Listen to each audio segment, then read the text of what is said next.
जय श्री कृष्णा। राधे राधे। आज आप लोग सुनेंगे माघ मास महात्म कथा का अगला अध्याय।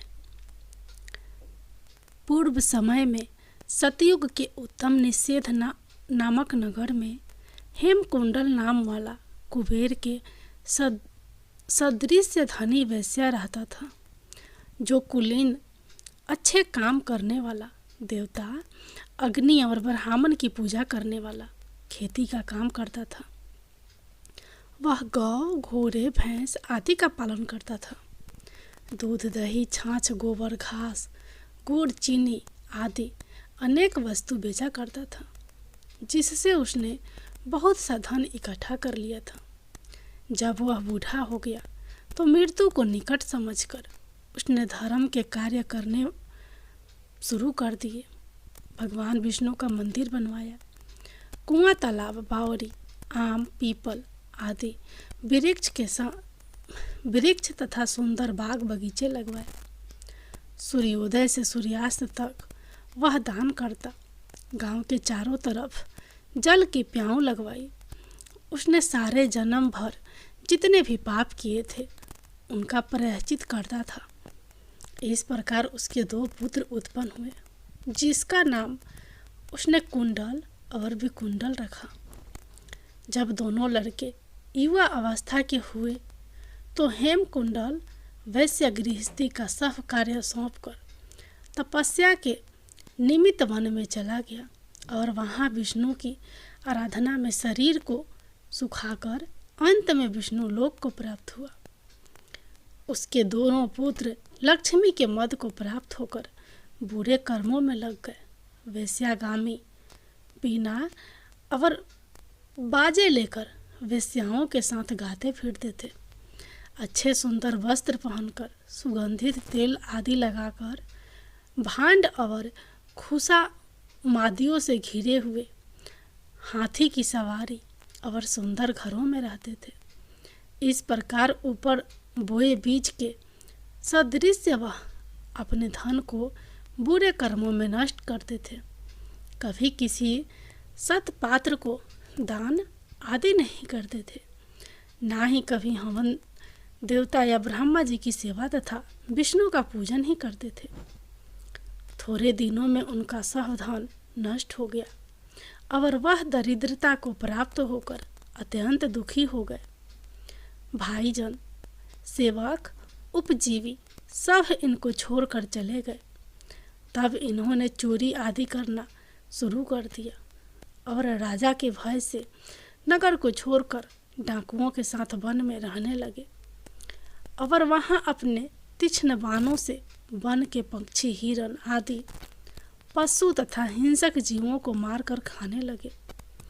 एक समय इनमें से एक पर्वत पर गया, जिसको सिंह मारकर खा गया, और दूसरा वन को गया, जो काले सर्प के डसने से मर गया। तब यमराज के दूत उन दोनों को बांधकर यम के पास लाए और कहने लगे कि महाराज, इन दोनों पापियों के लिए क्या आज्ञा है।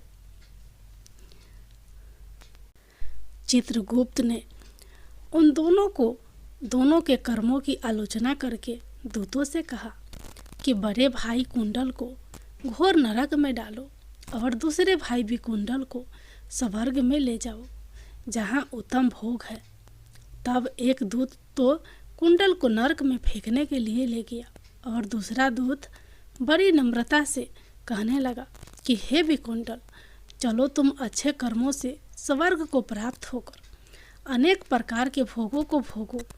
तब विकुंडल बड़े विस्मय के साथ मन में संशय धार कर दूत से कहने लगा कि हे यमदूत, मेरे मन में बड़ी भारी शंका उत्पन्न हो गई है, अतएव मैं तुमसे कुछ पूछता हूँ, कृपया करके मेरे प्रश्नों का उत्तर दो।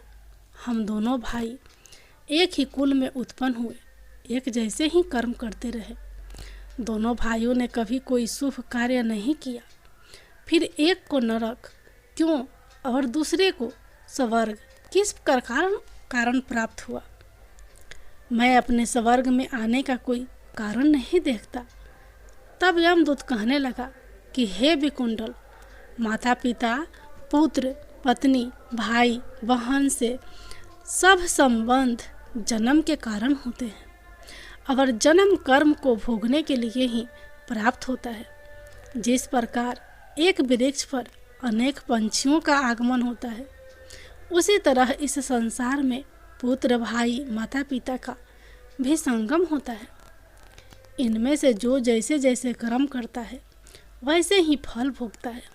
तुम्हारा भाई अपने पाप कर्मों से नरक में गया, तुम अपने पुण्य कर्म के कारण स्वर्ग में जा रहे हो। तब बेकुंडल ने आश्चर्य से पूछा कि मैंने तो आज जन्म कोई धर्म का कार्य नहीं किया, सदैव पापों में ही लगा रहा। मैं अपने पुण्य के कर्म को नहीं जानता। यदि तुम मेरे पुण्य के कर्म को जानते हो तो कृपया करके बताइए। तब देवदूत कहने लगा कि मैं सब प्राणियों को भली भांति जानता हूँ, तुम नहीं जानते। सुनो, हरिमित्र का पुत्र सुमित्र नाम का ब्राह्मण था, जिसका आश्रम यमुना नदी के दक्षिणोत्तर दिशा में था। उसके साथ जंगल में ही तुम्हारी मित्रता हो गई और उसके साथ तुमने 2 बार माघ मास में श्री यमुना जी में स्नान किया था। पहली बार स्नान करने से तुम्हारे सब पाप नष्ट हो गए और दूसरी बार स्नान करने से तुमको स्वर्ग प्राप्त हुआ। सो हे वैश्यवर, तुमने 2 बार माघ मास में स्नान किया, इसी के पुण्य के फल से तुमको स्वर्ग प्राप्त हुआ और तुम्हारा भाई नरक को प्राप्त हुआ। दत्तात्रेय जी कहने लगे कि इस प्रकार वह भाई के दुखों से अति दुखित होकर नम्रतापूर्वक मीठे वचनों से दूतों से कहने लगा कि हे दूतों, सज्जन पुरुषों के साथ 7 पग चलने से मित्रता हो जाती है और यह कल्याणकारी होती है। मित्र प्रेम की चिंता न करते हुए तुम मुझको इतना बताने की कृपा करो कि कौन से कर्म से मनुष्य यमलोक को प्राप्त नहीं होता, क्योंकि तुम स्वर्गीय हो। अगला अध्याय अगले वीडियो में। तब तक के लिए जय श्री कृष्णा, राधे राधे।